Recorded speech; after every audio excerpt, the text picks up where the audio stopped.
You can hear me? Let's see comments.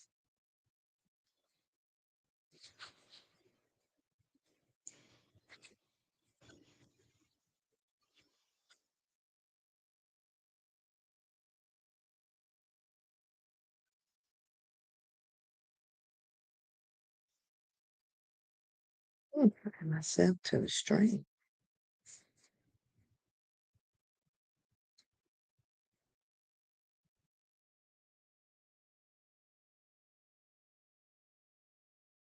Enter stage.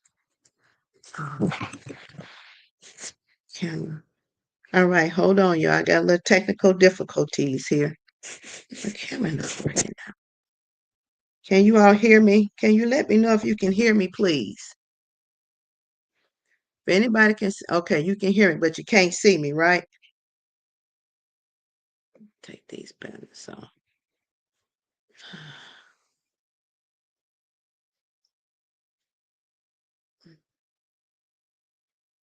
Hold on.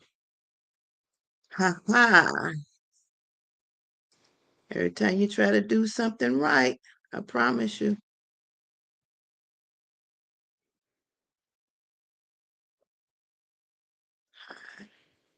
Anyway. Well, welcome y'all to A Woman's Heart. This is going to be an interesting live tonight. Let's see if y'all can see me now. But you can't. Where's my camera? My camera's on my. It's going to be an interesting conversation tonight. That's all I can say. I'm trying to get the young lady in. So if you all would just be a little patient with me. Me and these cameras are not working out today. And I don't know, when you try to do something that's right, I ain't gonna say the devil is busy. I'm just gonna say that things don't go like you want them to go. That's all I'm gonna say. I can't seem to get myself back on camera. Okay, something is not right.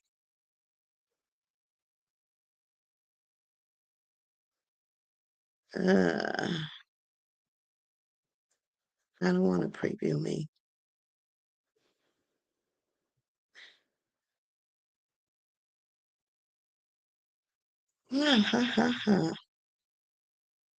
I was just on here. So I'm gonna mute this.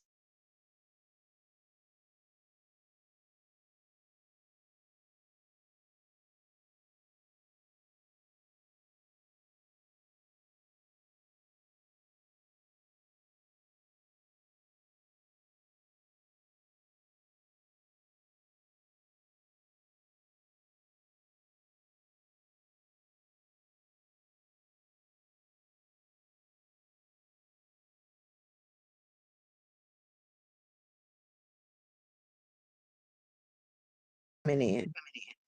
There me is right there. All right. So, and I'm finna take this one out. Remove. There we go. All right. Let's see here.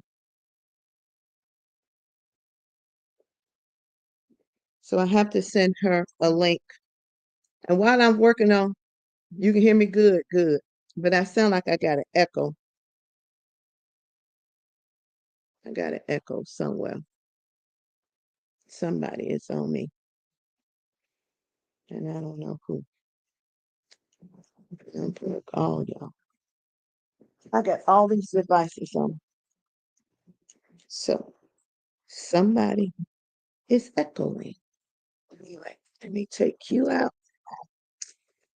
All right, let's see. Anyway, well, thank y'all for joining in tonight. It is going to be a very interesting conversation on tonight. Met this young lady on, where is the echo? Met this young lady on TikTok, and you don't hear an echo? Okay, I hear an echo on my end. Let me cut on my TikTok live because they can't get on. I tried to get them on, but they can't get on. So I'm sending her the link to get on. Copying the link. Okay. I met her on TikTok, and I talked about this story earlier today, and I mentioned that it was one night that I didn't want to get on TikTok Live, and I was riding home that night, and I was tired because I had worked all night, and the spirit kept telling me get on, and I kept telling the Lord no,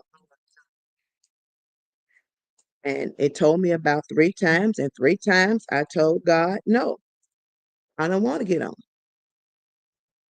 And so finally, when I pulled up in front of the house, it was about 9:45, and I got in the house and I got on TikTok Live, and lo and behold, just as I got into TikTok Live, um, a young lady came in and she asked me to pray for her. And I asked her, what does she need prayer for? And so she told me that she needed prayer because her husband had just beat her up. And I told her, I said, do you have anybody you can call? And she said yes. And so I said, do you have children? She said she had just had a baby. And I told her, I said, well, if you can't leave for yourself, then leave for that baby.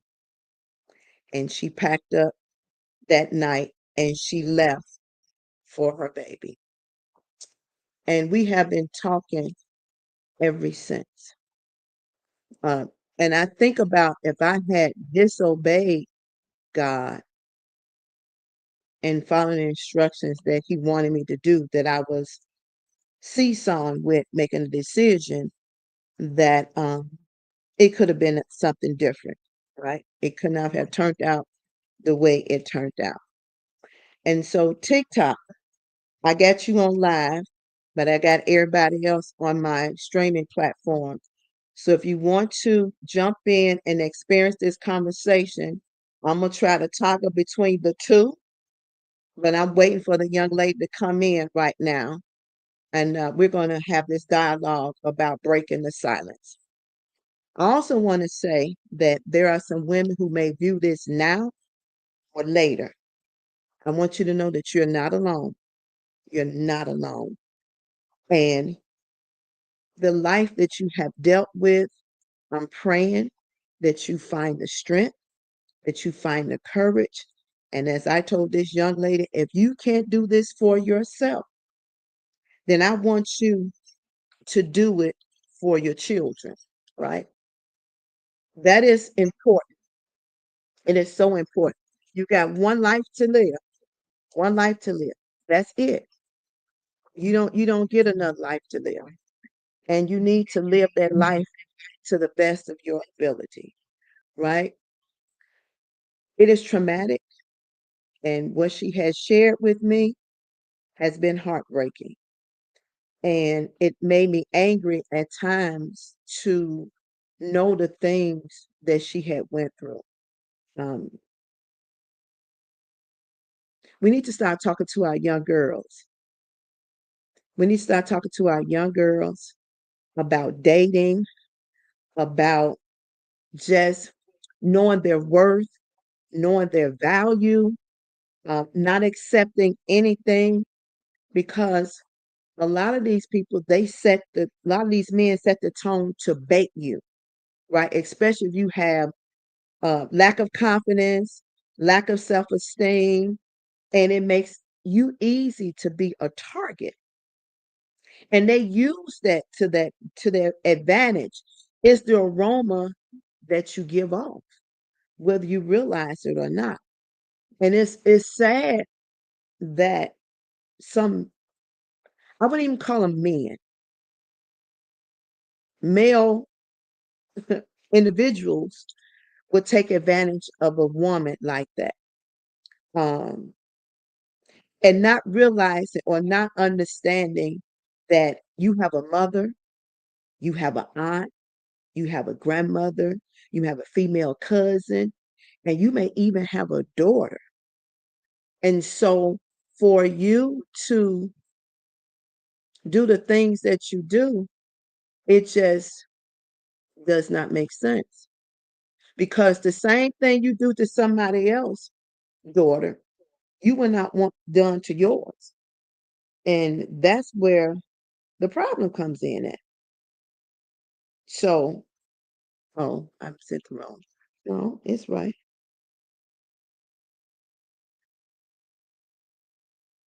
H-O. Oh, I know what I did.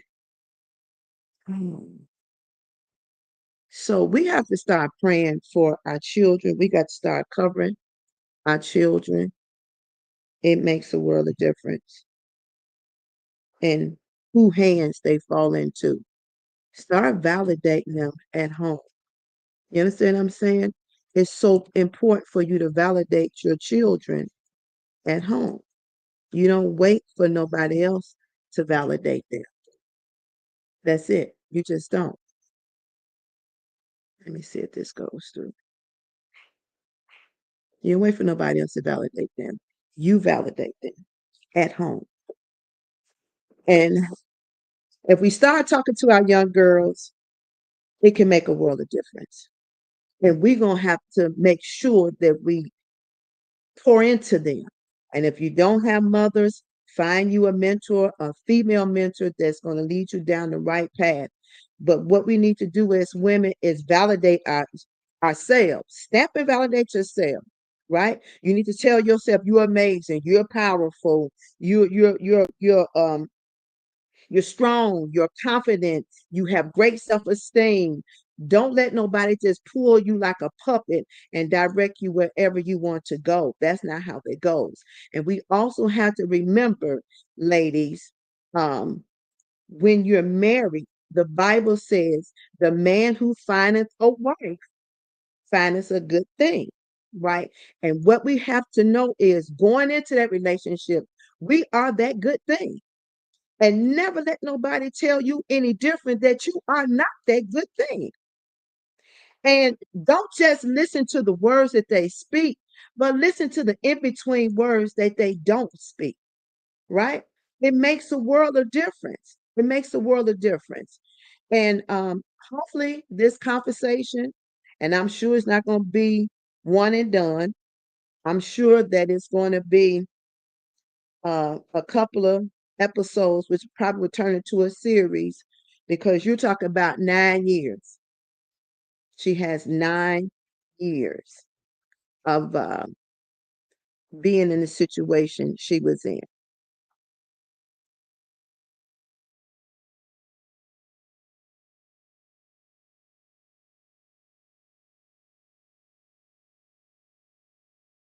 Again, this is crazy.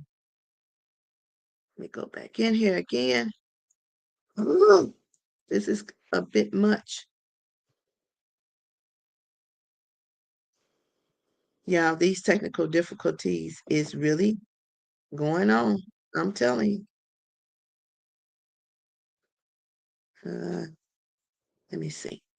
So I'm here. Let me take myself out of here. There we go. All right. So um I'm waiting on her to chime in. I've sent her the link. She's not going to show her face. She's going to be on here incognito. And that's good, because sometimes there may be people that she may know, and you know how we can be sometimes. We can be very judgmental, and she has enough weight to carry. And right now, she's still in the healing process, going through her journey. She hasn't arrived, but she's much further than what she was. And so, we're going to pray for all women that lives and walk in domestic violence. Uh, and if you've never known someone who went through that, is quite traumatic, not just for the person, but for parents who have kids who have experienced domestic violence. Because we know domestic violence is talked about, but not as much as it should be. And there have been women who have been unalive because of circumstances and situations, that they had to endure because of the domestic violence that they've had to endure. So I'm waiting patiently until she kind of chime in to the live. But if is there anyone on here who has ever experienced or known someone who has experienced domestic violence? Can you let me know? TikTok, if you want to get into the video, I got you over here because I couldn't uh, combine you into the stream. So I have you on my phone. I have everybody else that's on YouTube and Twitter and Facebook on my platform. So if you want to hop over to YouTube and join the conversation, hop over to YouTube and join the conversation. I'm just waiting on the young lady to arrive. You have? So can you give us a little insight about it? Or I can send you a link and you can jump in if you want to. You want me to send you a link and you jump in?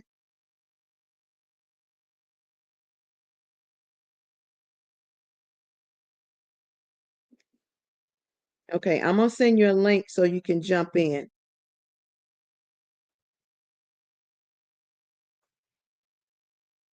Okay, so I'm posting it now.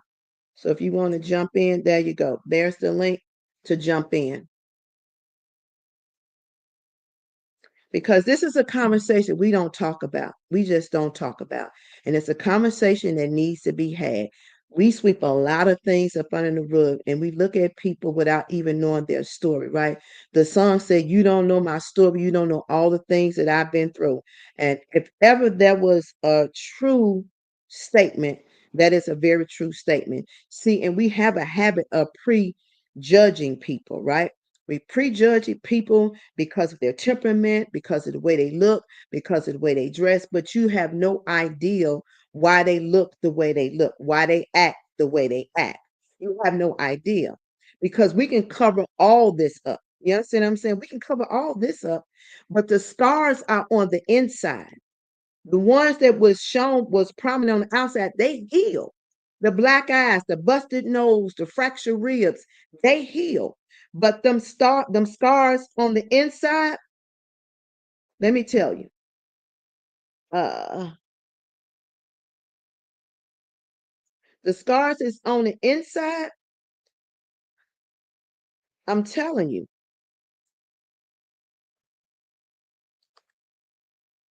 they are prominent. They are prominent. They are very prominent. Okay. What are you on, Murphy? Because I posted in the comment section.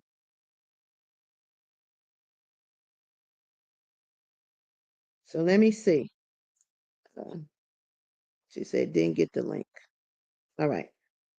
So I posted, you see 12 Harmons Heart? The link is in there. You on YouTube. Okay. It didn't come through on YouTube. Carnetta, I posted the link in the you do you see the comments on YouTube? Let me know if you see the comments on YouTube. You got it? Okay. All right. All right. All right. So yeah, so we need to pray for these women because there's a lot of women out here who's silently suffering, right? And we don't know the extent of their wounds because the ones on the outside have truly healed. So It's the ones on the inside that's very concerning. Um, the brokenness, the broke down, the snatching of their voice, um, all this stuff, the physical abuse that they have endured, and the duration of the years they had to endure the abuse makes a world of difference. All right, all right, I'm here. okay, all right. Come on, Carnetta. Um, I dealt with domestic violence for about, I want to say, 3 years. I was pregnant one time while dealing with domestic violence. It was just, I was afraid to leave because I think that it was more so like I was watching what my mom went through and my grandmother went through and everything like that. So when it came down to me being married, I thought it was okay. I didn't know how to walk away. Mm-hmm, I just dealt with like getting blows to my face every night. Didn't know how to like just like didn't know how to fight back at the time until I was like, it's time for me to just fight back and fight back and fight back.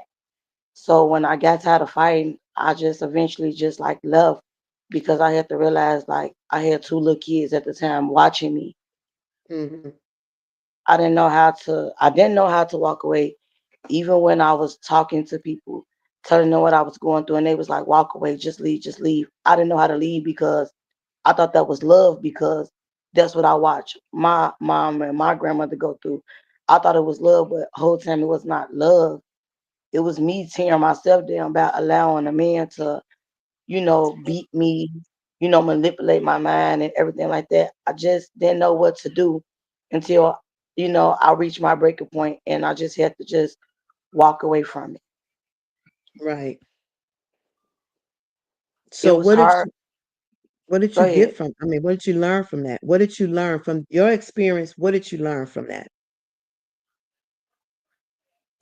It's better to walk away from it and talk about it with others because it can heal somebody else and it can help somebody else to not allow a man to treat you any type of way, allow a woman to treat you any type of way because men deal with domestic violence as well.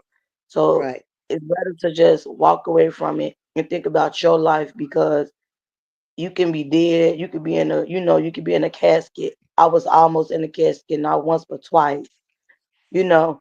And I had to think about it like, wait, can't nobody raise my kids better than I can raise them. So it's either I stay in this and allow this man to kill me Mm-hmm. and not knowing who gonna raise my kids like I would, or Mm-hmm. walk away and think about my kids because my oldest had to like watch it and and she remembers it all the time and she cries about it. And I say, Mm-hmm. well, hey, it's called scars that you just gotta learn how to, overcome it. Like I'm broken on the inside, but I'm healed at the same time Right. because I'm still in my healing process. Right. So you said something that was key, and I want everybody to understand what she just said. Your children sees these behaviors, right? And as they watching these behaviors, some kids pick up the notion that that is love, and that's not love, right? And it leaves a traumatic scar for children, whether we realize it or not, whether we realize it or not. And sometimes we stay for all the wrong reasons and little for the right. You cannot stay in a relationship because of your kids. You do them more harm than you do them good because that traumatic experience play over and over and over and over and over and over and over and over. And it causes them to feel a certain type of way. And underlining it caused them to feel fearful. I know about females going through the domestic violence. It caused them to be very fearful, right? And so, and you don't really understand not just the kid, but the damage that it does to your body. Your body can only take so much. It can only take so much before you have brain problems, you have bone problems, you have all kind of things. So, Carnetta, what can you tell a woman who is listening right now that's sitting in this situation, but she don't know what to do, where to go, how to handle it, what should be her next step. What would be words that you can give her that would marinate in her thought process that will help her move on? Pray and run. If you don't have nobody, reach out to somebody, because somebody is willing to help. Somebody's willing to open their doors. Because you never know who you can reach out to, or you never know what woman is willing to help you, or anybody who's willing to help you. So just run, pray about it, and run as fast as you can. Get out of it. It's Hmm. gonna make you healthier. Right. So you say you're still in your healing process? I'm still in my healing process. It takes time. Hmm. Takes time, and being in the healing process is helping me overcome the things that I've dealt with, the things that I've seen, to Hmm. help me be a better woman and a better mother to my children, to not let them feel like a man is the validation to them. Like, Hmm. you're a king's kid, you're beautiful, you're smart. You don't need a man to tell you that. And if he's telling you that and he's hitting on you, that's not meant for you. Right. So at this point, I'd rather be in my healing process to show my girls, like, hey, you shouldn't allow a man to do this. And I'm teaching my son that you shouldn't do this to a woman, you shouldn't do that to a woman. Because if you Hmm. love her, love is an action word. Show me that Hmm. you love me, because you hit me, that's not love. So it being in Right. my healing process is giving me strength to just keep going, to know what I'm worth, to know my Right. worth. Right. So yeah, I'm in my healing process. I'm still learning what my worth is, and I have to tell somebody what my worth is, because I don't want to go into the next relationship and I'm scared because I may be abused, or my kids getting used to someone and have to be feel like they have to care for me and watch for me and be protective of me. Hmm. So what can I let me ask you this question. What are the signs that you missed that you recognize now? The signs that I missed was, I don't know. I think I was too comfortable in his niceness Hmm. and not seeing the angriness in him, if that's a word. Okay. So when you say you was comfortable in his niceness, can you elaborate a little bit? What do you mean by comfortable in his niceness? Like, he come cook, he won't cook. He would come home and like rub my feet, or bring me flowers, or you know take me out to dinner or something like that. I was comfortable Hmm. in that, but Hmm. not realizing that, hey, I was only reason that I accepted it was because I was broken from my oldest daughter's father's being dead, passing away. Hmm. So I got comfortable because he was doing all these things, because I felt like I was lacking in the area that I didn't know how to overcome it. So Hmm. I was comfortable in the things that he was doing for me. And because he was doing those things, that's not really love. It was just showing me like, hey, I can do this, I can do that for you. But at the same time, when you piss me off, I'm gonna do this and I'm gonna do that to you. Right. So how long, because I want people to understand how the pattern starts, right? So how long was he nice to you before he showed his true colors? 3 months into our relationship. So 3 months into your relationship, he dated you, he baited you, he loved you, he bought you things, he did things for you, right? Because I want Hmm. people to understand the setup. This is how the setup begins. This is how the setup begins. They're really nice. They're really loving. They're really caring and all this stuff. They're really nice, right? And then after a while, after they gain your confidence, after they get you locked in, because it's a mind control thing. It's once they want to play with the mind. So once they get in your head, they feel like the abusers feel like they have you because they're in your head. And you feel like, they didn't warn you up, they didn't wooed you, they didn't dined you, they didn't made you feel warm and fuzzy. And now you think, okay, he's a pretty good guy. And women can be abused, or she's a pretty good girl, right? And then after a couple of months, when you have gotten settled, when you have gotten comfortable, that's when the other side rises up. So, Carnetta, after 3 months of him whining and dining and doing everything, rubbing your feet, giving you compliments and doing all kinds of things, what was the thing that triggered him first that caused the reaction that you got from him? When when a woman and like reached out to me and was telling me that the things that they were doing with each other, I confronted the issue. Mm-hmm. And once I confronted the issue, that's when the abuse began to happen. Um, every time you turn around, it was somebody's like reaching out to me in regards to him. And every time I go to him about it, here I am on the floor being dragged or getting blows to my face Mm-hmm. or getting choked out. So that's when it happened. Once the women started reaching out to me about him and I'm talking to him about it, like coming to him as a woman, not yelling and everything, that's when Mm-hmm. all the physical things started to happen. Did he say it was your fault? He wouldn't have did if it wasn't your fault. No, he never blamed me for it.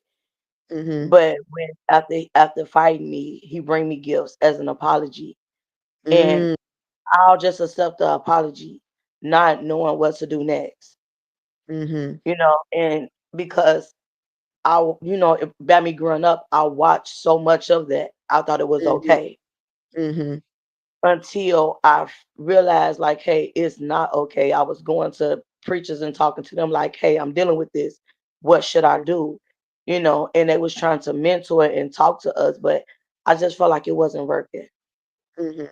because once we leave the therapy and everything, coming home, I'm getting beat up again. Right.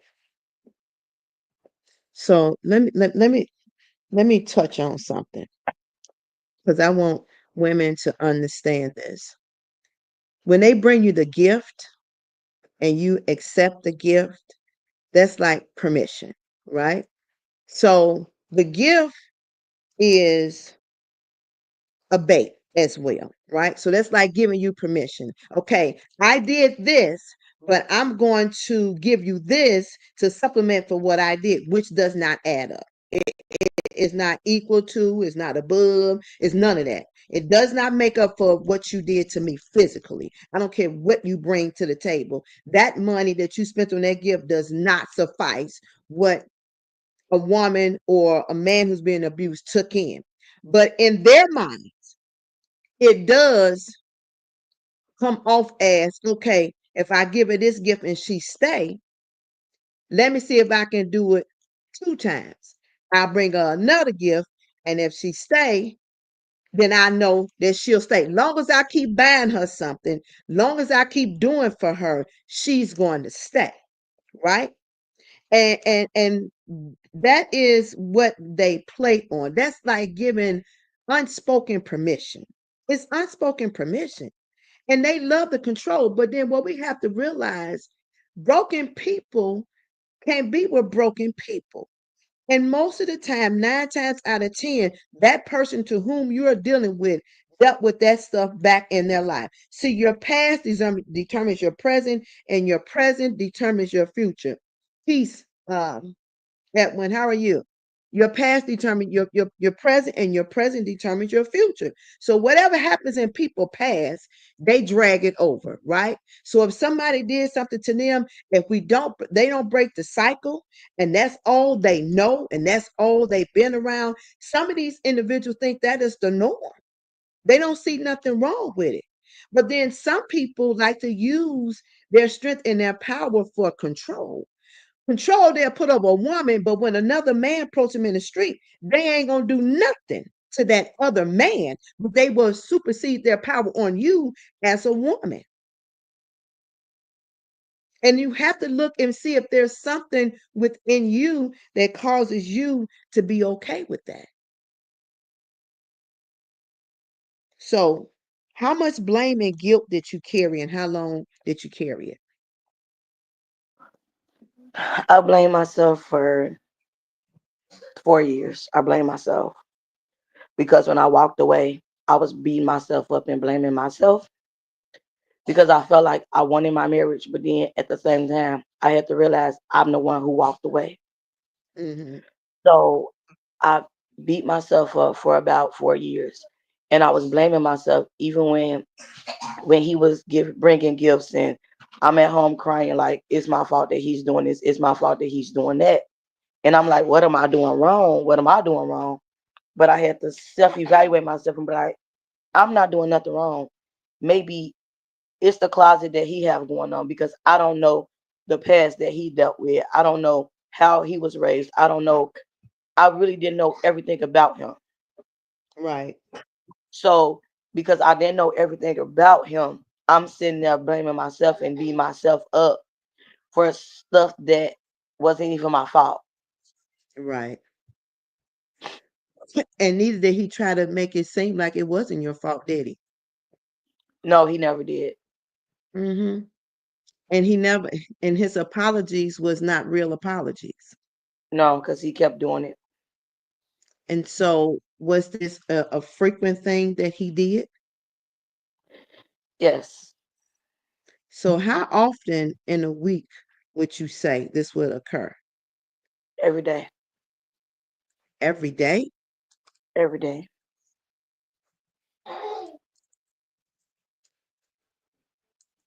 And you had your oldest daughter only? In the beginning, it was only my oldest daughter, and then my son came around. My son came about and everything, and it Mm-hmm. was still happening. So, you having kids by him did not deter him from doing what he was doing. No, because he fought me while I was pregnant with my son and caused my son to have like a bruise on his kidney where he had to have like a surgery to have the scar removed in order for him to urinate. Jesus. So, at what point in time did you feel that what's going on? At what point in time did you feel when you start to think that maybe you should go ahead and just leave? When I cut him. When you cut him? Yes. So you cut him, and what provoked you to do that? We was in a car and we was talking and he kept like disrespecting me and I Mm-hmm. asked him to like respect me because our kids was in the back. I was like, the kids are in the back seat. Respect me. My son was like 1.5, 1 or 2, I believe at the time. And I Mm-hmm. was like, respect me. And my daughter was in the back. She was like Mm-hmm. 5 or 6. And he was like, I'm not respecting you. You're nothing. And he pulled the car over in front of a bus stop and just started like punching me. And I was like, you got one more time to hit me. And I had a like a razor, an eyebrow razor in my purse. Mm-hmm. And I took the eyebrow razor out and he was like, you wouldn't use that on me. You wouldn't use that in me. I said, you got one more time to hit me. And he hit me one last time and I cut him. And I left and I walked to my I walked to my mom and I Mm-hmm. told mom it's time for me to go. Right. And my mom, the next day, my mom came and she got me and my kids. Mm-hmm. And ever since then, I feel free.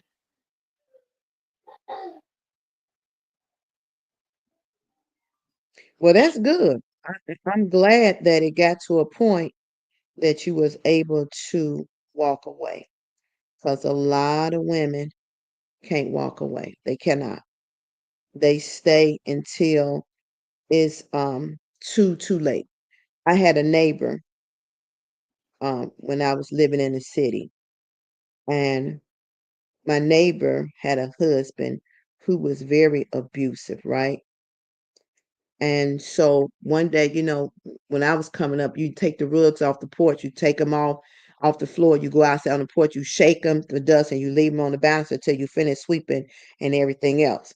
And so I had left the outside door and the inside front door. So we had a hall. You came off the porch, it was a door, and then you come into the hall, and then you go into the house, it was a door. So I had both of the doors propped over, and propped open. And as I was coming back down the hallway, my neighbor, she barreled through. I mean, just came right on in the house. And she was hollering and screaming and crying. And I thought somebody had, you know, done something way worse the way she was screaming and hollering. And I was like, "What is wrong with you?" And she said, "He hit me again, hit me again." And so I was coming up the hall and I had this broomstick in my hand. And so as I was coming to the living room to the door and I get ready to walk out, he went to step in. I said, "Come on in, please. Why don't you?" Phone over the door. "Why don't you step on over here?" And he looked at me. I said, "I promise you, I want you to step over. Come on in, step over." He said, "I'm not coming over there. I'm not coming there. You need to stay out there." I said, "First of all, your wife ran into this house. I didn't run into yours. She ran into ours. So, but I want you to come across this door this day. Please step over the door. I want you to step over." He was like, "I'm not." So he started hollering her name. "You need to come out." And I told her, "Let me tell you this.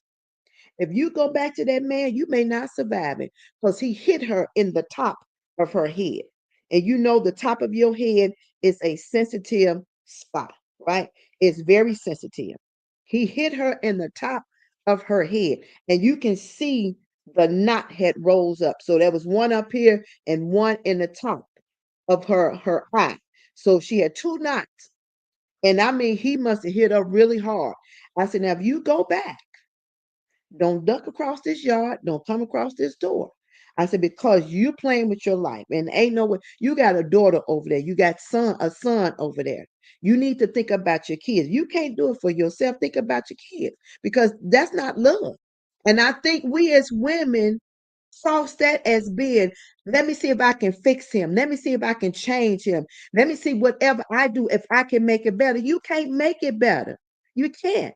No matter what you do, no matter what you say, it's not going to change that man's mind from doing what he do. Not going to change that man's mind. I don't know. Trying to get her on. My text not going through. Hold on, y'all. I'm going to send you. I'm going to send her the code. I want to send you the code. Send to her. I'm trying to get her in, but I don't know what's somebody stole my phone from work and they threw it down and I think it's broke some kind of way. I don't know. I'm trying to get this girl in here. I know she think that I'm not, but I'm trying to get her in here. TPS. Y'all be a little patient with me, cause. But go ahead, Carnetta. So you understand what I'm saying? We have to do better in helping women. I promise you we do. And we see these women, we walk around and we think they're just mad because they want to be mad. And that's not the case. That is not the case. They don't want to be mad. You understand what I'm saying? It's all about what they done been through. And nobody has no idea of what they done been through. They just don't. So Q Q P X.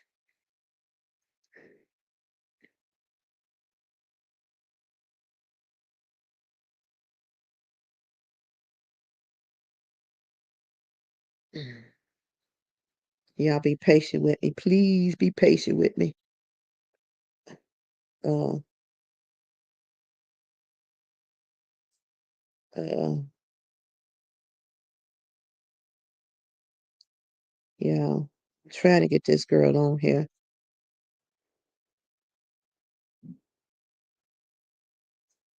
Okay. All right. So I don't know. I don't know. I just pray that conversations like these make a world of difference. I do. I pray that conversations like these make a world of difference because these conversations are needed. You know what I mean, Carnetta? Yes. They are mean needed. So from a mother's perspective and knowing what you know and what you have dealt with, what is it that we can tell young ladies who feel like they know everything? You really don't know much because it's actually hard. You gotta learn and just learn to keep moving.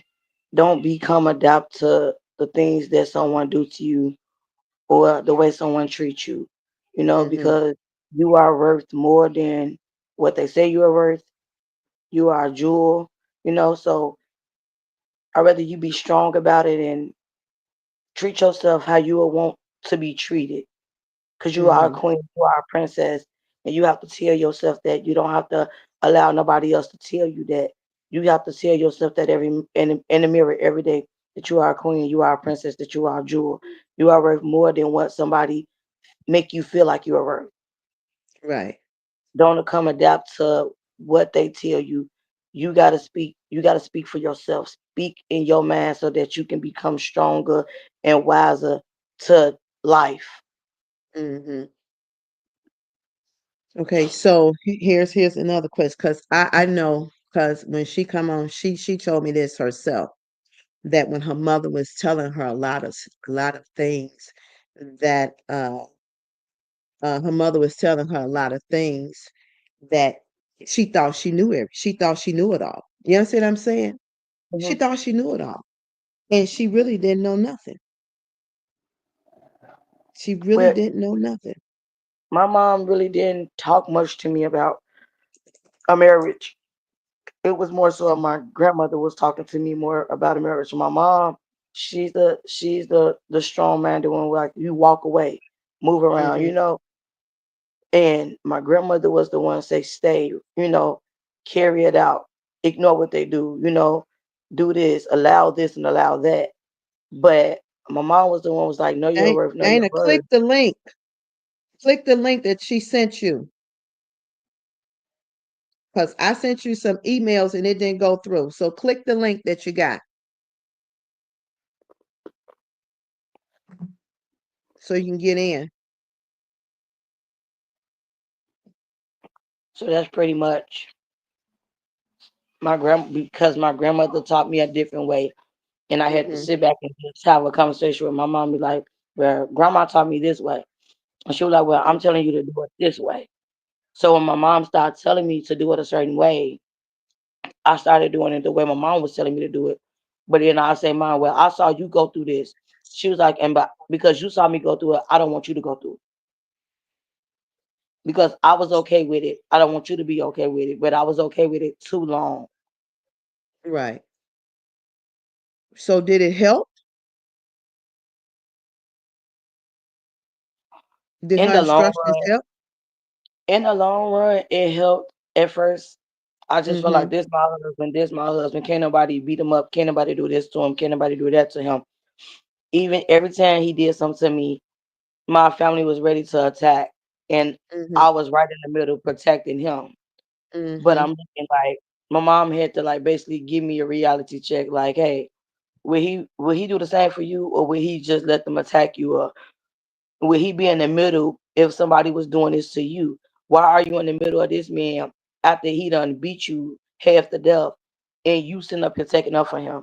Like my mama Right. really had to like give me a reality check on no, you can't keep protecting him. You can't keep trying to be the middleman and he's doing this to you and he's doing that to you. You almost died twice because of him.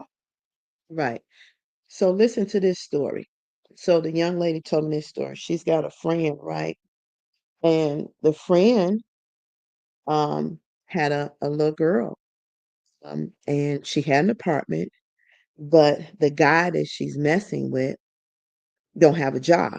And he told her he don't want to work, right? And so he didn't work. So one day he came in the house and he tore up the apartment. She got evicted from the apartment, and then later on she found out she was pregnant, right? But he's got her strung out. She told her you were waiting on her to come. Okay.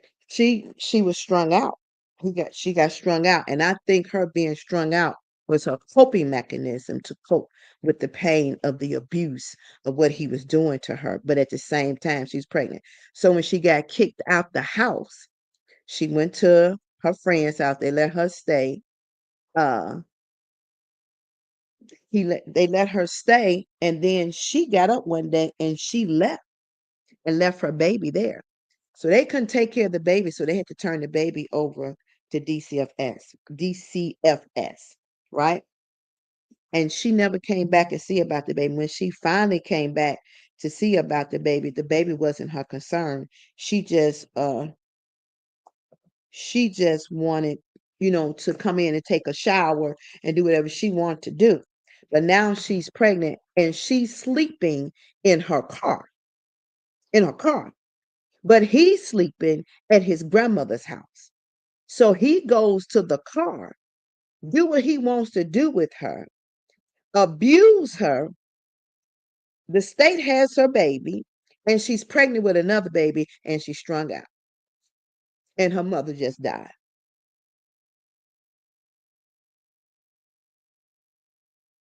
That is heartbreaking to me that we as women have allowed ourselves to fall into circumstances and situations like that. That's very heartbreaking. She's coming in TikTok. No, the link.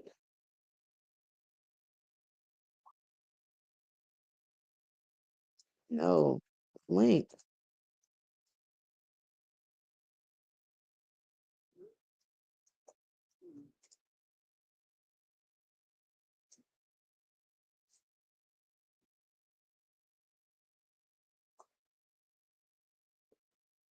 Oh, Jesus.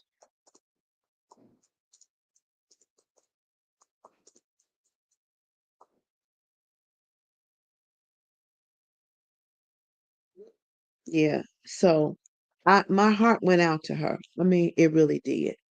So I don't know. I don't have a link. Oh, let me see. Uh, what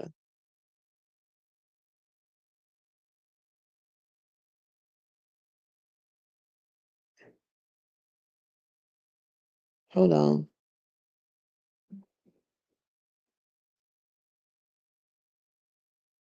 Oh, Jesus. Okay, let me see.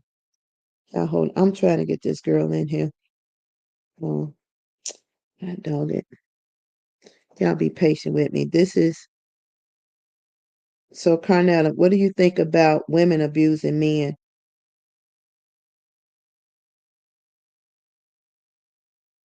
You there? Yes, I'm here. What Women do you think abusing. about I feel like it's the same because a woman shouldn't be beating on a man either. Because if that man was to hit her back, and she'll hmm say, "Oh, he hit me first," and they're gonna believe the woman because it's mostly in women that deal with abuse, but men also deal with abuse as well. So I feel like if the man is dealing with abuse and he don't know how to get out of it, he better just learn how to walk away from it. Because at the end right, of the day, I feel like no one should be hitting on no one. Talk about it, be adults, and sit and talk about it, or go in one room to cool off, and then come back and be an adult and just talk about the situation. right. Yeah. Because I'm not nobody's punching bag. I'm not nobody's soccer ball or anything like that. So I'd rather we go in two separate rooms and talk about it, and then hmm cool down. I just think if you feel that way about anything and you feel that angry, then guess what? You didn't raise me. I'm not your child. You discipline kids, you don't discipline adults. That's just the way I feel. And the only time you should raise your hand is to cover your mouth for a sneeze or a cough. Any other thing, there will be a problem. There will be a problem, a serious problem. Don't do nothing to nobody you will not want done to you. And most of the time, those men are cowards. They're not going to step up if another guy approaches them, like I said earlier, they're not going to step up. They're not going to do that.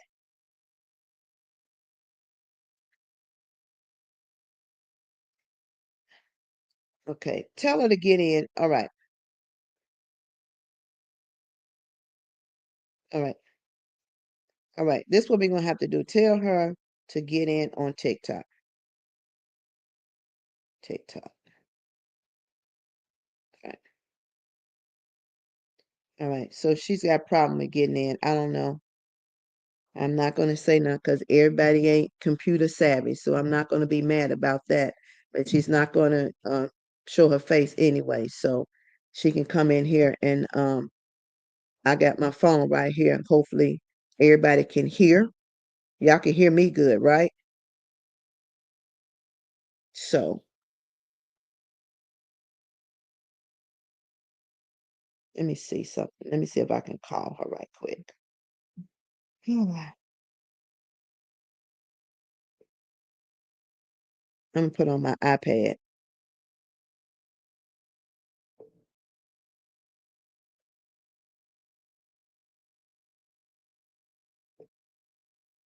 Okay, now I can't get her. Oh, did she come back? Okay.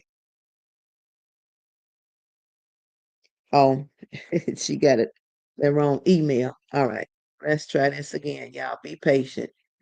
Please be patient. All right. Email she just sent me. What is it? Ah, lucky I got a bunch of gadgets down here that I can. We gonna get there after a while, Jesus. I'm just saying. Sometimes when you try to do stuff to get a message out, it never comes out the way you want it to. I promise you it don't.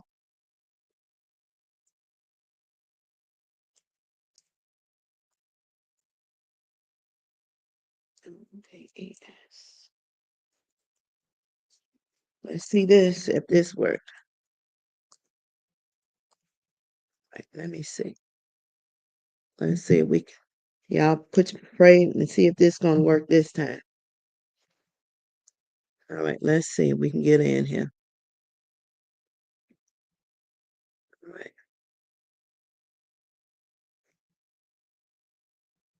let's see here. Let's see if we can get in here. But yeah, I just pray for our young ladies because they think somebody buying them clothes and buying them shoes and getting their hair done is the thing, the end thing, and it's not. It's not. It's more to that because all that stuff comes with a price. And my question to those young ladies, are you ready to pay the price for the merchandise that you get? I'm just saying. Are you ready to pay the price? Because we think it's simple and it's not. It's not simple at all.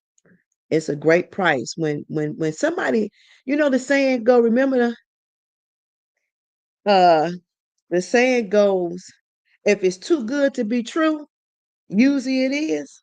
Would you agree with that, Carnetta? It was definitely too good to be true. It was definitely. I was crying. I was going to people asking for help. So it was definitely too good to be true. And his mom couldn't believe it because she actually witnessed him fighting me, but she couldn't stop it because she was sick because she's sick. So she couldn't even stop it. And she was like, I just can't believe that this is my son. This is what me and my sisters raised. Right. It's sad though. You know what I'm saying? But I know some people that actually didn't say nothing, didn't care that their sons were that way or whatever it may be. You understand what I'm saying? They just didn't care. They didn't care at all. They just didn't. And it's sad, but it speaks volume. And the one thing that women need to pay attention to is how a man treats his mother. You hear what I'm saying? It makes a world of difference how a man treats his mother. If he is not caring and kind towards his mother, if he's not, oh, here she go. She got in. Dana, Yes. you're finally in. Hallelujah. All right, I got Carnetta in here too. So everybody, this is the young lady that we've been waiting on. We finally got her to work. So she's in now. So can you tell us a little bit about your story, baby?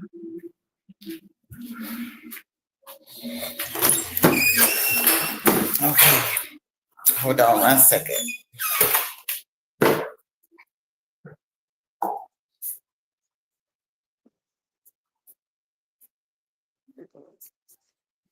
Okay.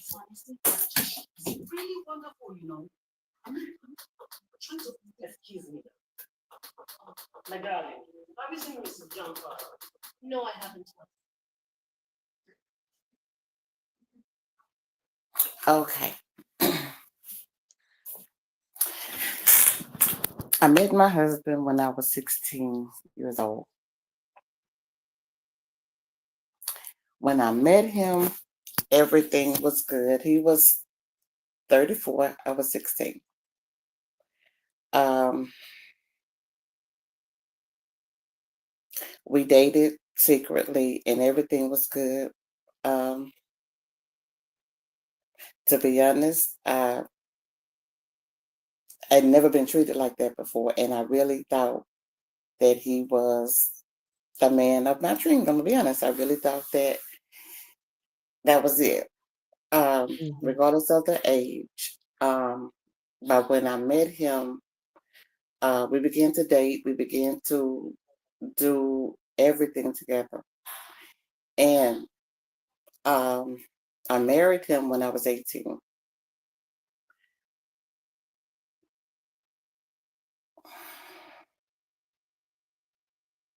Okay, so tell them, did your parents know about this relationship? No, And you kept this relationship a secret? Why? because of his age. Mm-hmm. Um, I knew he had told me that if my parents found out that he could go to jail, Mm-hmm. and I didn't want that. So I kept it a secret. Mm-hmm. And when I got pregnant, in a relationship, he talked me into having an abortion because if my parents found out, he could go to jail. Mm-hmm. I didn't want that. They didn't find out about the relationship until I was 18. And Mm-hmm. we had decided to get married. And my mom nor my dad wanted me to marry him, but I insisted because I was 18.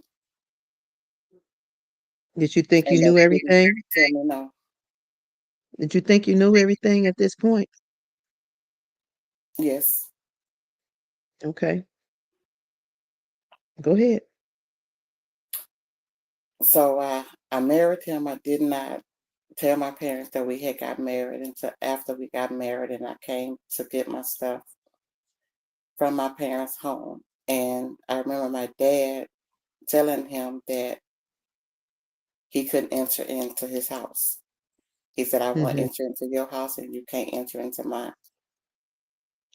And my dad, brought my stuff outside to the car and I went home with my husband. Mm-hmm. So what I thought was gonna be perfect. Mm-hmm. Until a few months, it wasn't even a year, until our relationship that things began to change. So what happened? We had got into it. I don't even remember what it was about or anything, but that was the first time he hit me Mm-hmm. And where did he hit you at? in my face. Where was you standing when this took place? We were standing in the living room, Mm-hmm. and like I said, I don't even know what the argument was about. I know it was very simple, not nothing to grant, nobody hitting you. Mm-hmm. And when he hit me, I was shocked. Mm-hmm. And um, I think I thought that he was shocked too because he apologized. And after he apologized, like 2 days later, he came with a necklace and some flowers. and the promise that he wouldn't do it again. I just made him upset. So, Mhm. of course, I forgave him because I loved him. Mhm. And so, about a couple of weeks later, we were into it again. Mhm. And he hit me again, this time again in my face. Mhm.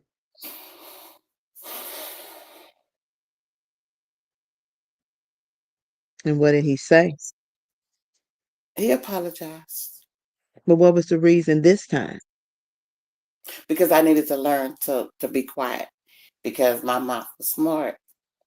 Mhm. And things he said, I had to come back for. And Mhm. I know I needed to learn to be quiet. He didn't Mhm. want to do what he did.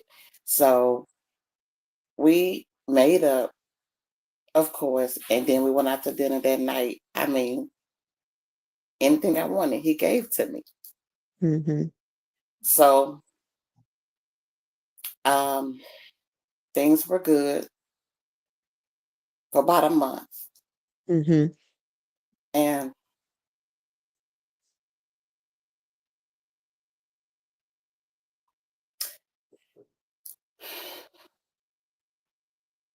I know it's difficult, but you're gonna help somebody.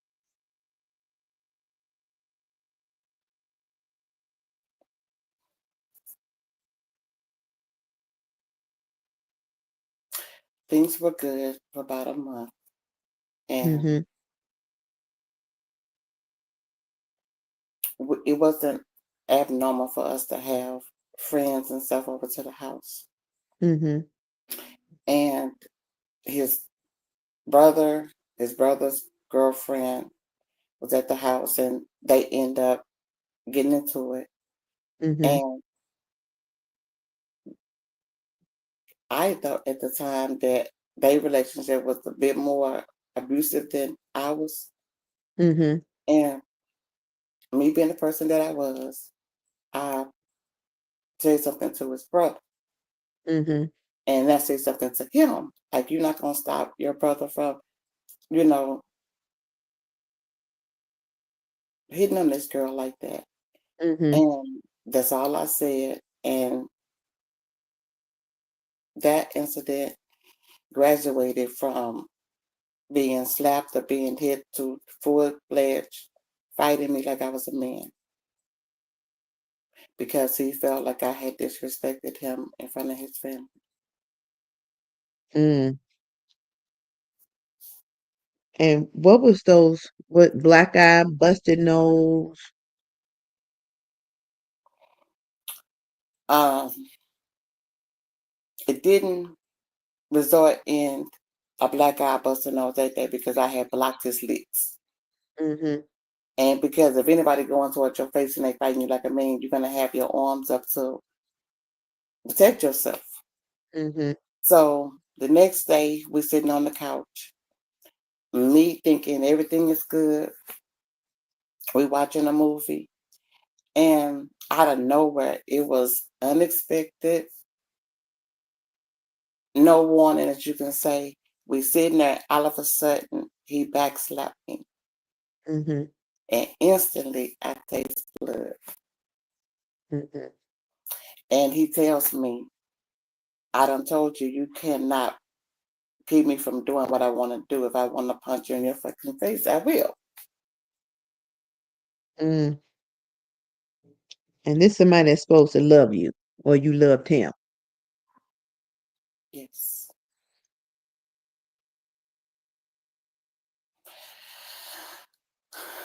So that was the fourth time, the fifth time. That was the fifth time. Okay.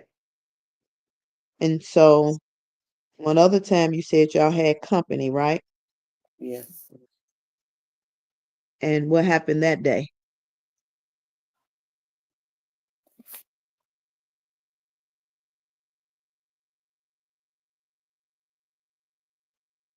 The disrespect. Yeah.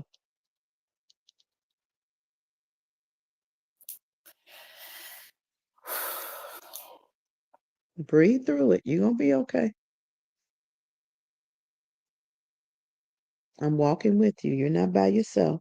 Carnetta's on here too. She's experienced what you've experienced. So you're not alone. So what happened this day?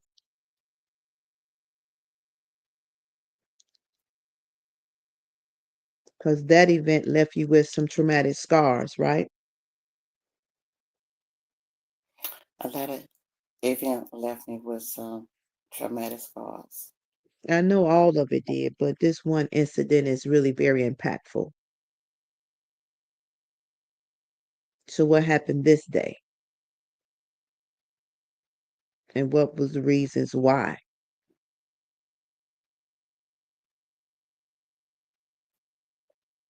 I need to go back to. We had company all Okay, the time. Okay. go Which back. part do you want me to say? Go back. Go start where you need to start. Okay, I was talking about the incident when we had company and he had told his friends that I couldn't cook. Okay, go. Mm-hmm. eh, um, we were sitting around just talking, and he told his friends that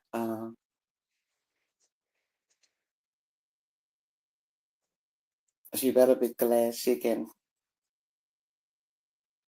I can't say this on YouTube. She good in bed. Okay, she can't cook, but at least she good in bed. She lucky she good Mm-hmm. in bed. That's what keeps me around. Mm-hmm. Um, and to me, I didn't think that was disrespectful at the time, but Mm-hmm. uh, it was. Right. Um,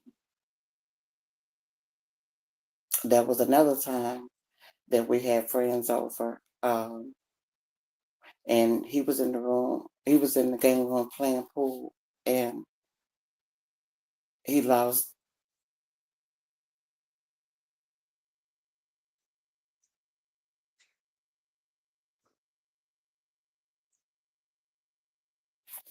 He lost the game of playing pool, Mm-hmm.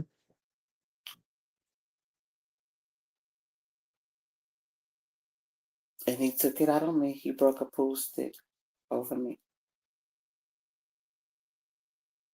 And what did he say when he broke the pool stick?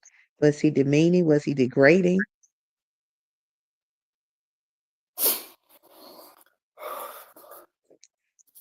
I know, Dana. I got you.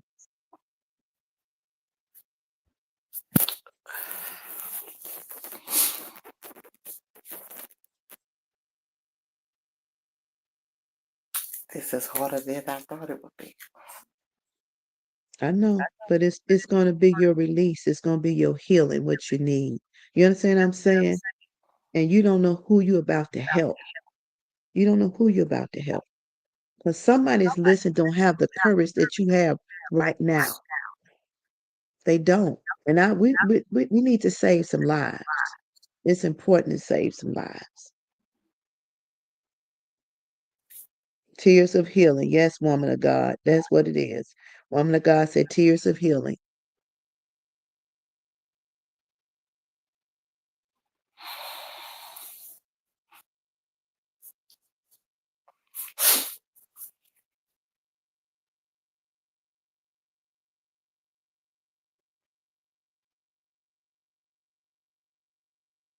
Yes, he was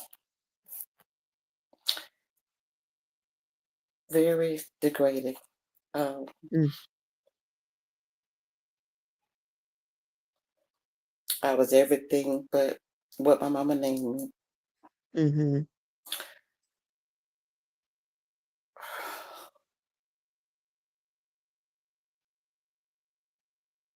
I was worthless.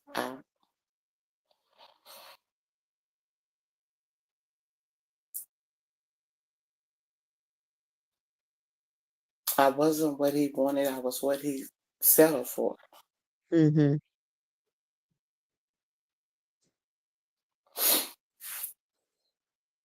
So you're a test. She said your testimony will help others.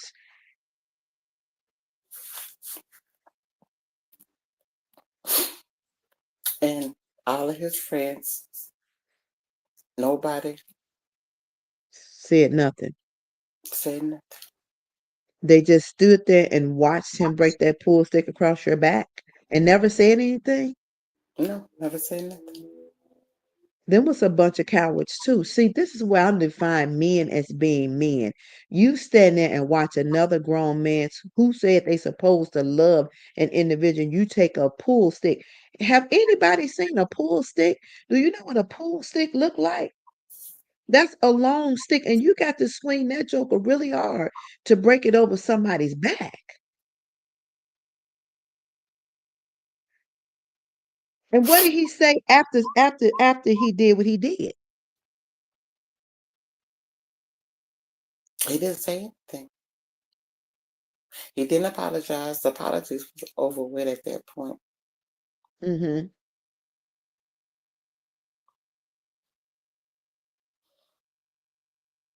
The company left and we went to bed.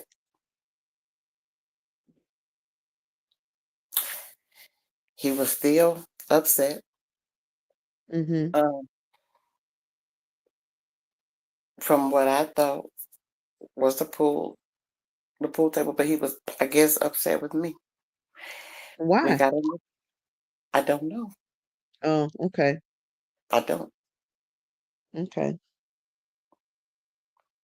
We got in the bed to go to sleep, and he took both of his feet and kicked me out of the bed, and that's why I slept that night On the floor on the floor with no covers? with no covers. He didn't even throw you a pillow or a blanket? No, he went to sleep.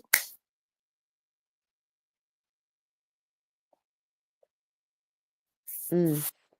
No, he wasn't. He upset with himself. You're right, woman of God. He's got personal issues, unresolved issues. The next week, because the next day things is normal. I'm making breakfast. I'm doing everything he wants me to do. Mm-hmm. In that same week, he tells me that we're going on a cruise. Mm-hmm. Go buy you anything you want. Buy you a nice dress, nice shoes. We're gonna have dinner with the captain. All of this. Mm-hmm. We go on the cruise and we have the most amazing time. Mm-hmm. And in my mind and in my heart, I feel like there is still hope. Mm-hmm.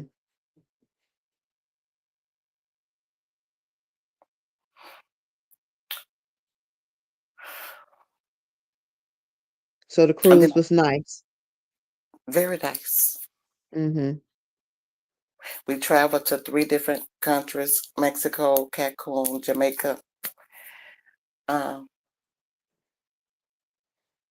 and in my mind, these whole 7 days, I feel like there's hope. Mm-hmm. I get home only to learn that my grandmother has fallen. Mm-hmm.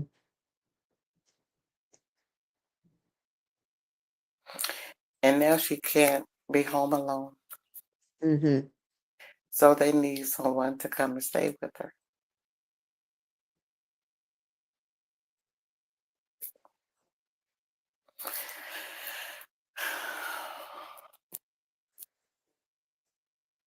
My mom calls me Mm-hmm. and asks me if I could stay with her Mm-hmm. during the day. And when she get home from work, I can go home.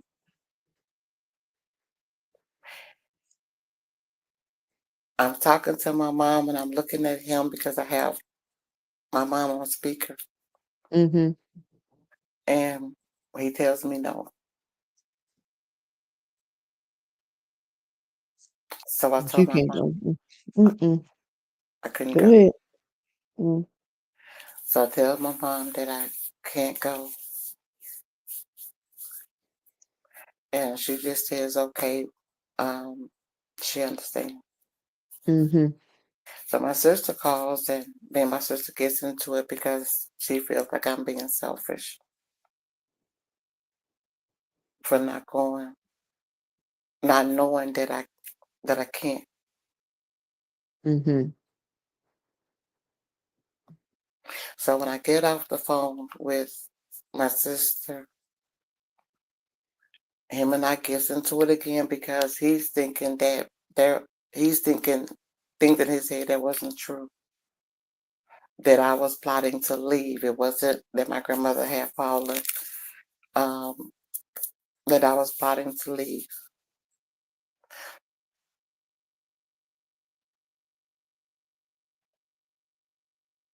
And back up, he had bought me a car during that time before Mm-hmm. this had happened. Mm-hmm. So now he takes the keys to my car because he feels like I'm threatening to leave. And I cannot drive my car without his permission and without someone in the car he knows with me.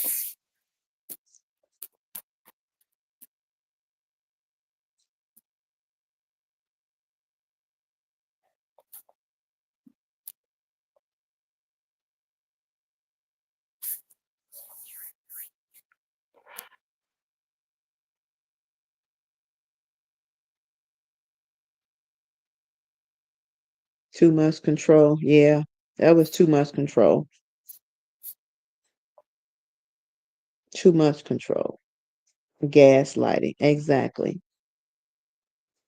Making her feel a certain type of way. That's exactly what he was doing. Like everything was her fault. Mm-hmm. Exactly. That's exactly what he was doing. Like exactly what he was doing. So as the time went on, things did not change with us. And then the cheating started.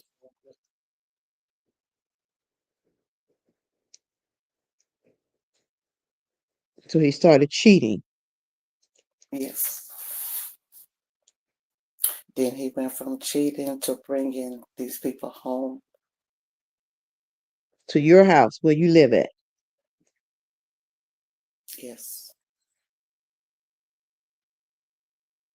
Yeah, abuse is always blamed. They do. And when he was doing these things, what was your thought process behind all this stuff? Confused. Still in love, but confused. Mm-hmm. And how did you feel?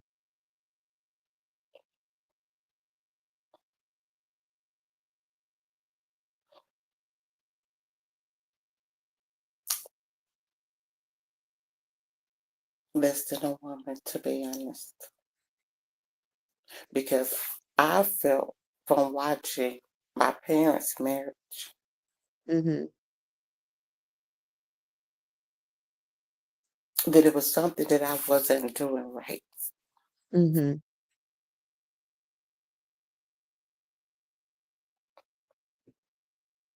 Well, Because what I made didn't you think that understand, though? but I didn't understand how we could go from in love to where we ended up. Right. I didn't understand how we could go from you wanting to be with me all the time, you giving me everything I wanted. You are not just taking care of me, but taking care of my friends. I Mm-hmm. mean, people thinking that you are the perfect man for me. Mm-hmm. And I did not understand how we went from what I thought, because I'm not going to lie, I thought he was the perfect man Mm-hmm. to where we were. And because I wasn't working, he was working, he was buying me everything I wanted. He was, you could say, I felt like spoiling me. I felt like I wasn't bringing nothing to the table. Mm-hmm.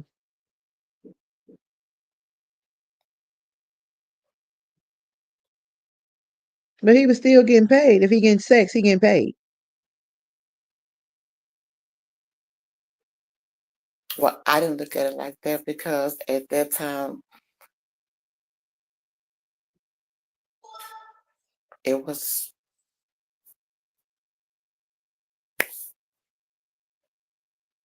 good for both of us. But So you I was a virgin when you met him, right? yes, And you said how old you was, and he was 34 and you was 16? yes, ma'am. Okay. So 16 and 34 is a big gap. And he met you where? At your school? At my school. Okay. So when I was coming up back in the day, um, older men used to sit outside our grammar school to pick up young girls.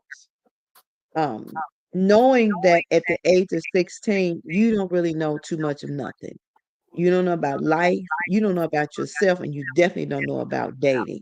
That man was 34 years old. He didn't have no business on God grief earth talking to you at all. He didn't. He was way beyond. He had already had his experience. He already had his boat in the water with his oars too. You understand what I'm saying? He already had all that. So this is where the bait come in at. This is where the bait come in at. You pick somebody who's not knowledgeable, you pick somebody who's not mature, and you groom them to be what you want them to be. But at the same time, you end up destroying their lives. And that's the part that pisses me off. It does. It makes me angry to know that you actually targeted somebody your age, knowing that you should have went somebody who's grown. But the problem with that is another grown adult your age not going to take that message you're dealing out. They're not at all. But go ahead, continue. But that's why I felt like it was something that I wasn't doing right because I wasn't cooking, I wasn't cleaning because I didn't know how to cook. I didn't, I knew how to clean, but I didn't know how to cook. Hmm. And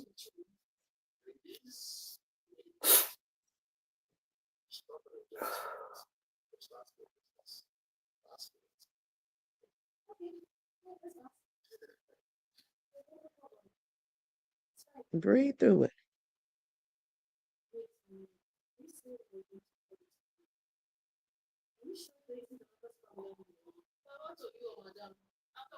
I felt like it was something that I was doing wrong. I didn't think that it was him. Hmm.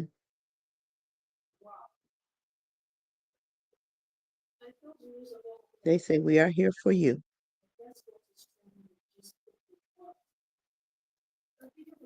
So why you didn't think it was him, and why you thought it was something that you did wrong? Because he was doing everything and I was doing nothing. That's because he was paying all the bills and working. Yes, he wasn't just paying all the bills and working, but he was taking care of me and taking care of me in my mind at that time, taking care of me very good. Hmm. I wanted for nothing. But that came with a cost, right? He used the money to keep you. That came with a cost. You know what I'm saying?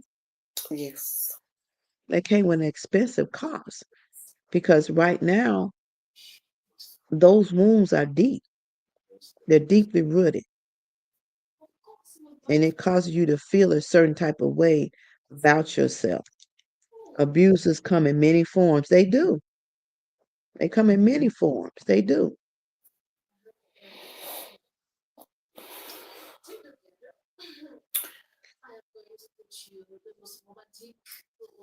so it comes a point shortly after he loses his job. Uh-huh.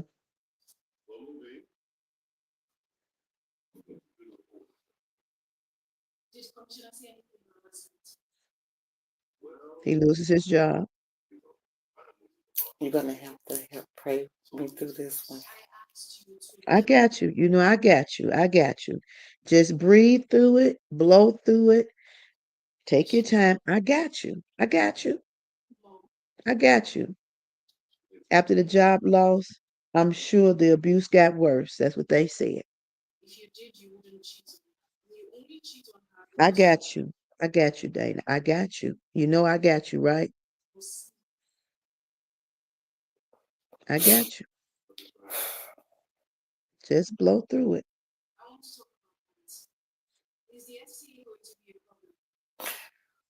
Whew.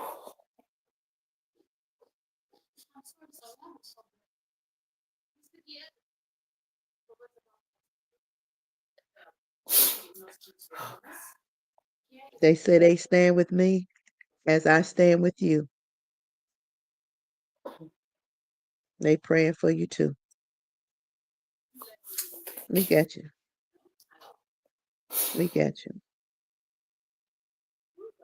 He lost his job, and yes, the abuse got worse. Mm-hmm. Because now he's at home with me. Mm-hmm. He's frustrated. Mm-hmm.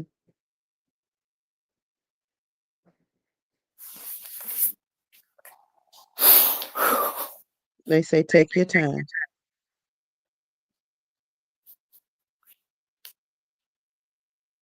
So now he's frustrated because he lost his job.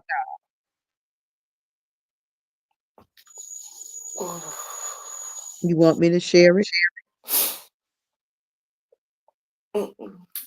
Okay. Because I want to be free from You want to be free from it?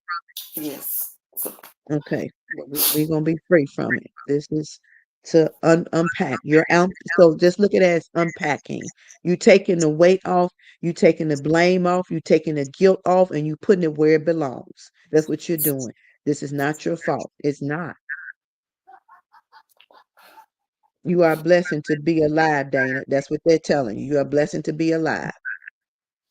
yes. But he loses his job and he's at home with me all the time. Mm-hmm. And yes, the abuse gets worse Mm-hmm. because now in my mind it's not just verbal, it's not just physical. Mm-hmm. It began to become sexual. Mm-hmm.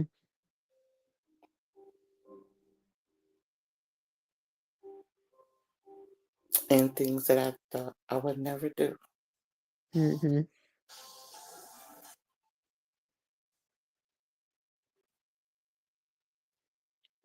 They say God heal her heart. They say God kept you.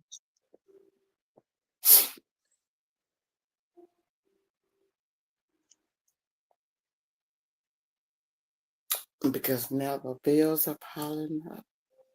Mm-hmm. We are looking at losing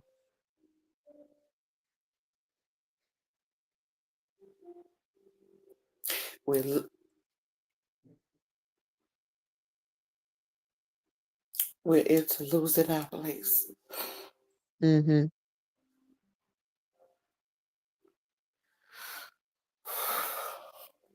It's okay. They say they guarantee he blamed you more. Yes. Mm-hmm.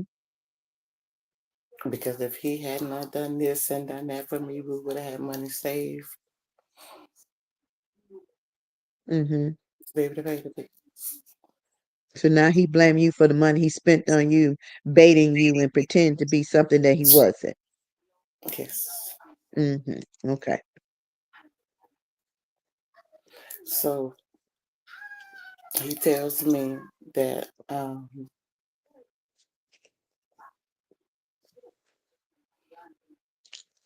I'm about to make the money to pay the bills and he's about to sit back.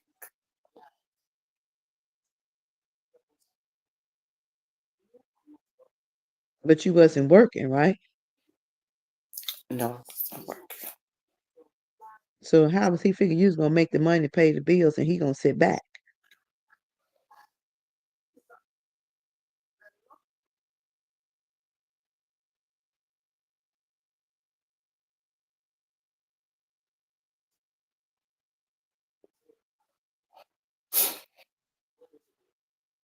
No, he never gave from the heart, ever.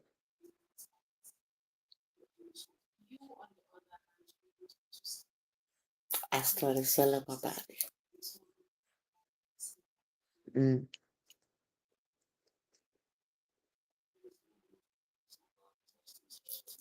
He would drive And me why to he's, he would huh? drive me to he would drive me to motels. Mm-hmm.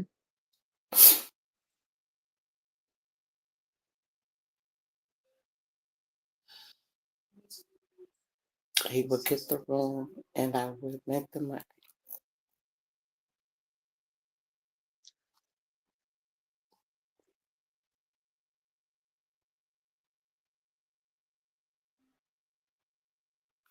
They say they sending you hugs. They wish they could hold you.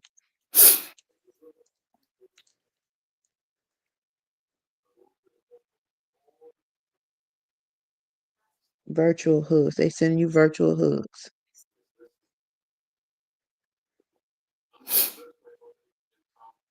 Thank So he forced you to sell your body because he didn't have a job. And he would get the rooms and sit in the car and wait. you. Yes.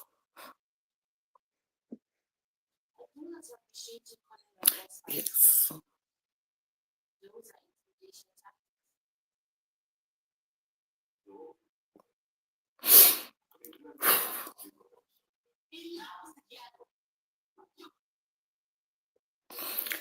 Ooh, this is the hardest thing in life. You're getting so much love, though. I promise you, it's hearts is just coming through on TikTok. You're getting so much love. You're getting so much love. Some people are crying with you. They got hearts just glowing. You're getting so much love. They're sending you virtual hugs and everything.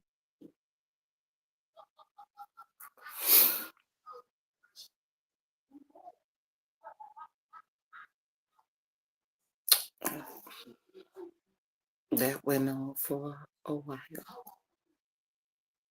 For a while. Yes. What's a while? 6 months, 3 months, About 8, 9 months. 8 or 9 months. They say you are strong. And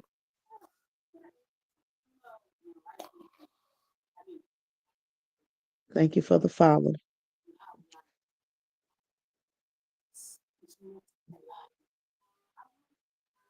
one moment we were coming home and to him I didn't make the money that he thought I should make. We were into it like all the way home. I had been working like all night. Mm-hmm. And we get home and we gets into it and he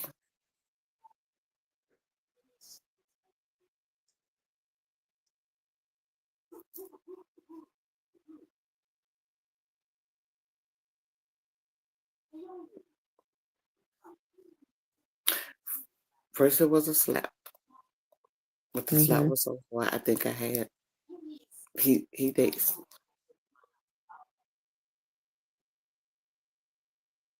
And then he picked me up by my head and ran my head into our bedroom wall.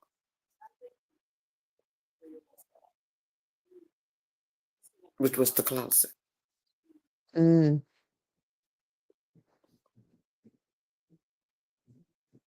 And what was his reasoning for running your head through the wall?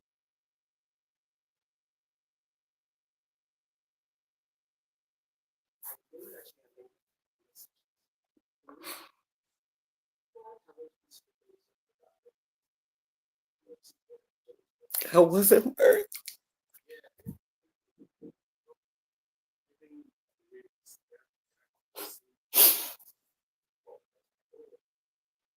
Go ahead and release it, Dana. You gotta let it go. I mean, I know it's hard. I know it's difficult, and I know it's been difficult. I know you've been through a lot, and this is just the tip of the iceberg. But your healing is coming. It's working. It's working. It's baby steps. I tell you all the time. You didn't get here overnight, and I promise you, you're not gonna get out of it overnight. You're not. You're not. You're not gonna get out of it overnight. Like I tell you all the time, when the doctors say a mother is pregnant, the baby does not come out walking. There are stages.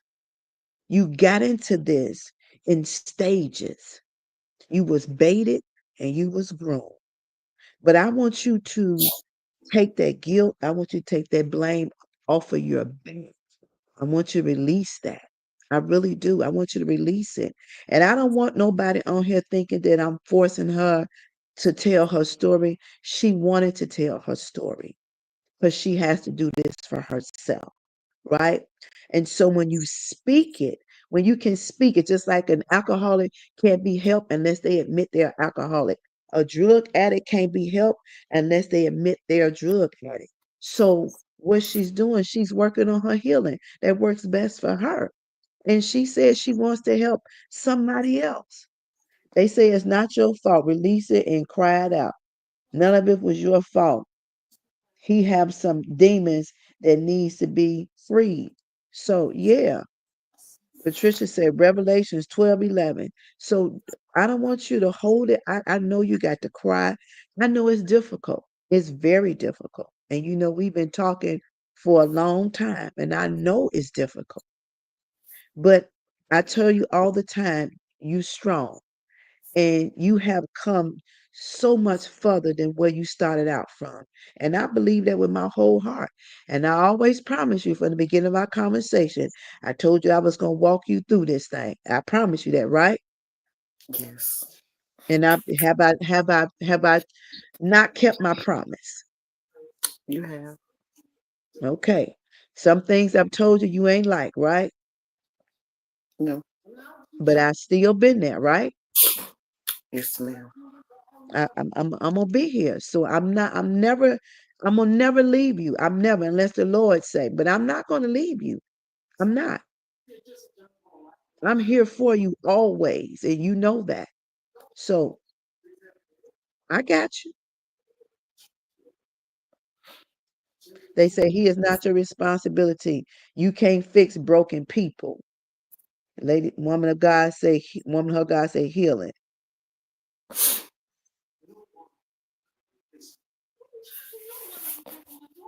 They say they Well, holding your hand virtually. thank you. They sit in your heart on TikTok. Thank you. But I felt his reason for putting my head through that wall that day was because, like he said, I couldn't do SHIT right. And I,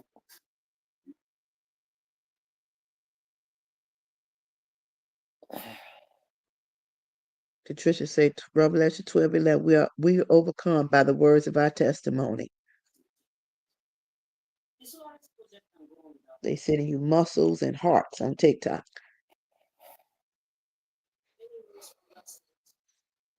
so when he put my head through the wall, that was his reasoning behind it because I couldn't do nothing right. He was frustrated. Mm, And then again, I thought it was my fault. We had a conversation.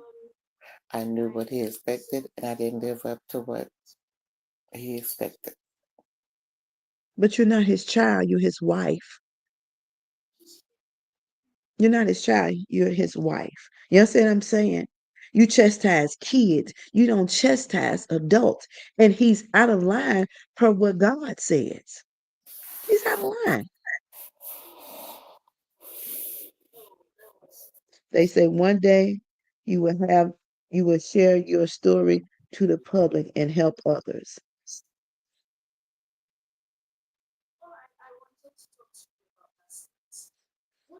So what could you have done, Dana, truly, as you look back over that now, that will that would have really made a difference in what he did? Nothing. They say you sharing here is only the beginning.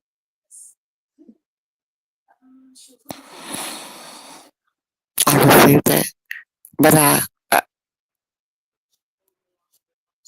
I see now it was Mhm. nothing I could have done. Right.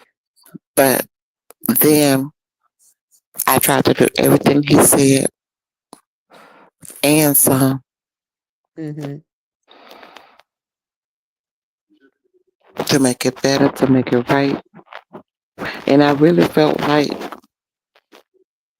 when I was making the money and I was, you know, responsible for the bills, just like he was at the beginning, I did feel like I was doing my part. I even thought, crazy in my head, I even thought that was going to make him, Love you. yes, love me, appreciate me.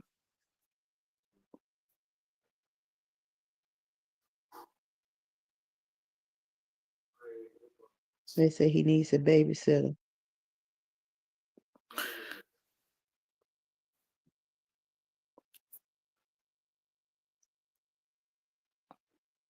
But it didn't. No. It didn't. And that's a sad part.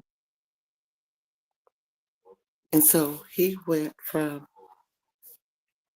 after a while of me doing that, he he began to make money. Um, and he was bringing home more money than me. Mhm. And he told me, and at this time, I'm feeling good about my marriage. I'm feeling good about me because Mhm. over the time I had, gained a whole lot of weight. Mhm. I was trying to lose the weight because he felt like that's why me and didn't want to pay me what he was asking was because I was too Mm. big. Mhm. So even though I was making the money to keep us comfortable, meaning keep gas in the car, pay the rent, I was doing that, but I wasn't doing anything that we could really live off of. So he said. So he began to make money, and he was bringing home more money than me. Mhm. And now I'm thinking that, things are going to get back on track. My marriage is going to go back to being, and I know this may sound crazy, but back to being perfect. Mm. He tells me to take my girlfriend with me in whatever house I want.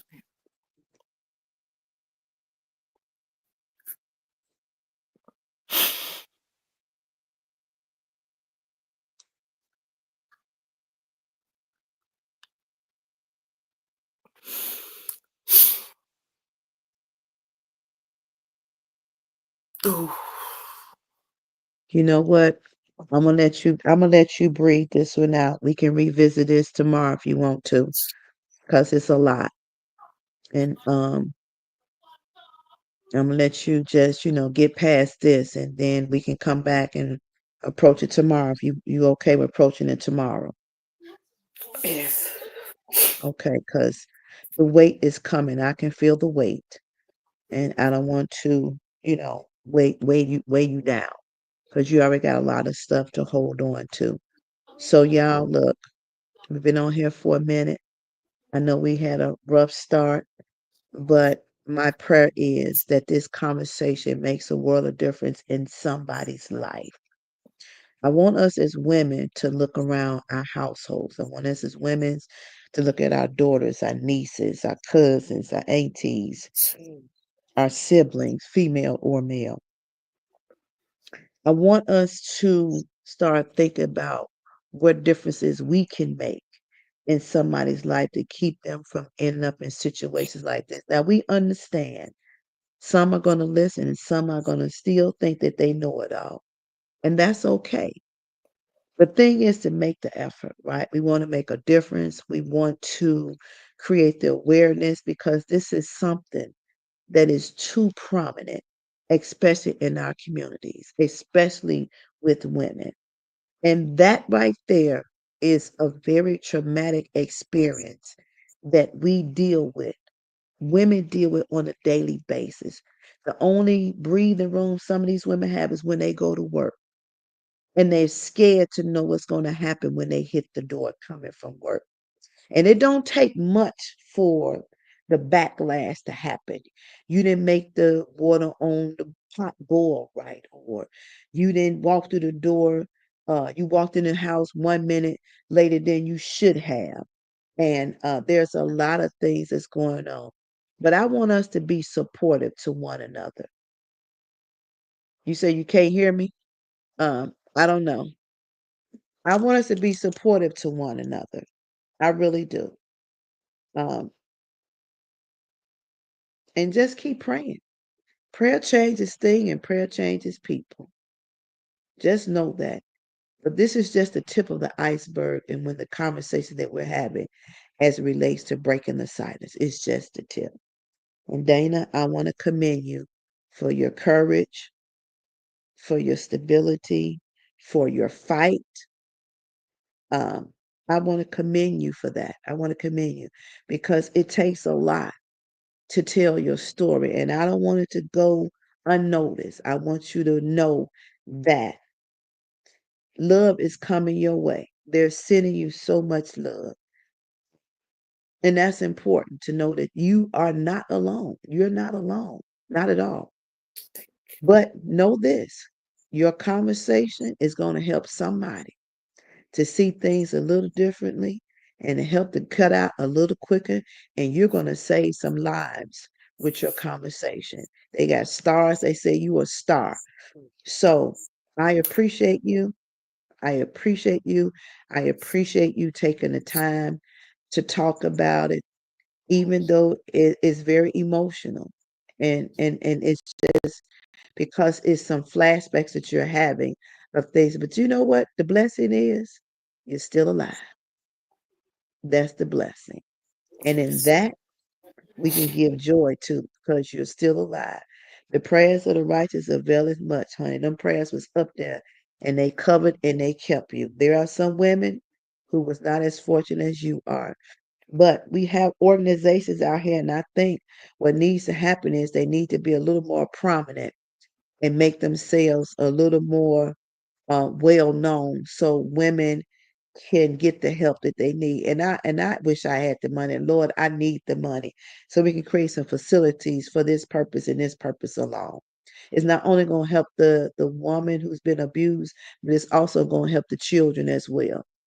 Thank you, host. People need more safe spaces. They do, woman of her word. They really do. They say, glad you're working towards your freedom.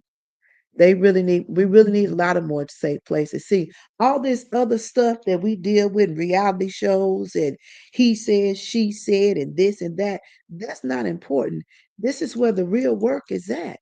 And we need to understand that this right here is the real work. Right here. Our goal is to reach down and pick up our sisters and brothers and to help them whichever way that we can. You understand what I'm saying?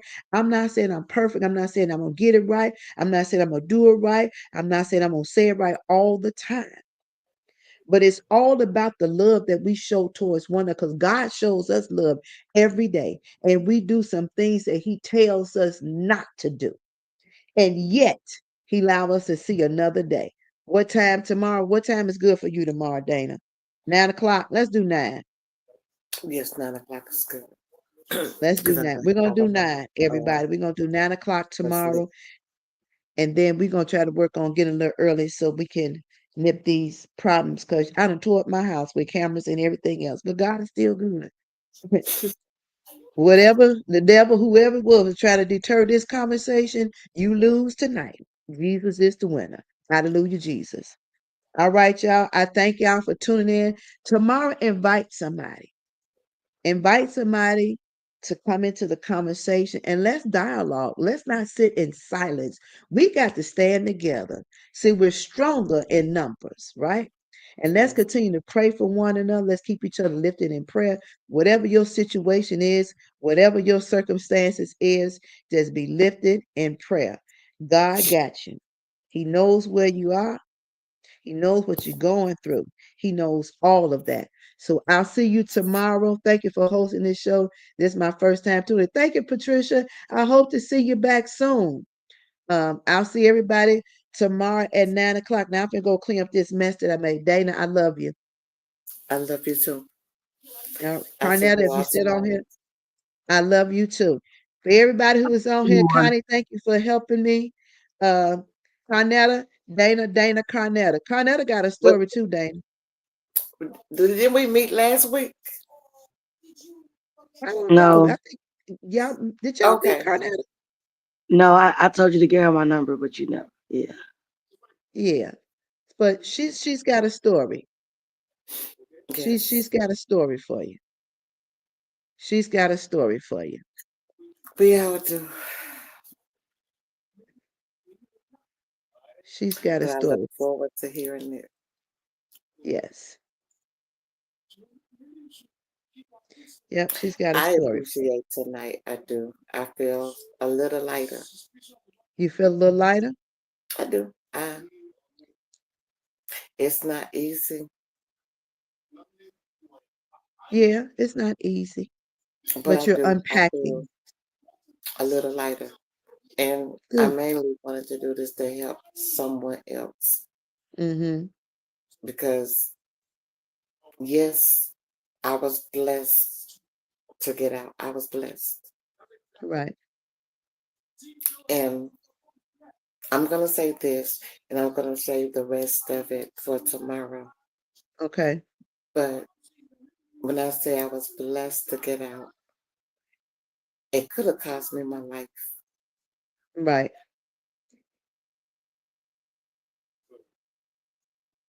because I don't know if one more blow could have taken me out because now I deal with a brain injury because of it. Right. But if I hadn't have got out, I probably would not be here. Right. And my hope, my prayer is that it don't take that for the next woman. Right. That Yeah. I understand now when people say they may not be trying to kill you, Mm-hmm. it could accidentally happen. But Mm-hmm. coming from a person that have gone through it, Mm-hmm. when you don't try to do something, you won't do it at all. Right. Yeah. So I don't live by the person that accidentally killed you Right. because when you put your hands on somebody or when you do certain things to people, Mm-hmm. you are trying to kill them. Right. That's no accident. Yeah. That was the reason why I wanted to come forward because I didn't know when I was with Right. him that I had a brain injury. Right. But after me getting out, I learned that that's where the headaches and all that was coming from. Mm-hmm. And I don't want the next woman to have to suffer in silence or Right. die in silence. Right. All right, y'all. Dana has had the final words for the night. I'm gonna send you Carnetta's number, Dana. She sent it to me to send it to you. Yes, ma'am. Okay. All right. I love y'all. If nobody told you today they love you, let me tell you, I love y'all. In every platform that's showed up here today, I love you. I love you. I love you. So if nobody told you today love you, let me be the first to tell you I love you. And I thank you. And I'll see y'all on tomorrow. I'm so glad you made it out. My childhood friend and church member daughter didn't make it out. I got struck once and it didn't feel good. When I cut him out of, I found peace. Amen, Sister Bradley. Amen. So let us be encouraging to one another because we never know. People wear all kind of faces and we never know the story behind them. All right. So I'll see y'all tomorrow. Y'all have an amazing day. I pray that you get to work safe and I pray that you get back home safe. And I'll see y'all tomorrow at 9 o'clock. Whatever location I'm in, we gonna be streaming. Okay? All right. Talk to y'all later. Good night. I'm gonna send you the number, Dana. I'm gonna text Yes, it to ma'am. you. Okay. Oh well, I'm gonna have to call me and I'm gonna give it to you because my text don't work. I'm gonna take my phone to get a check. So call me back. Yes, ma'am. All right. Love y'all. See y'all later. Love you too. Right, too.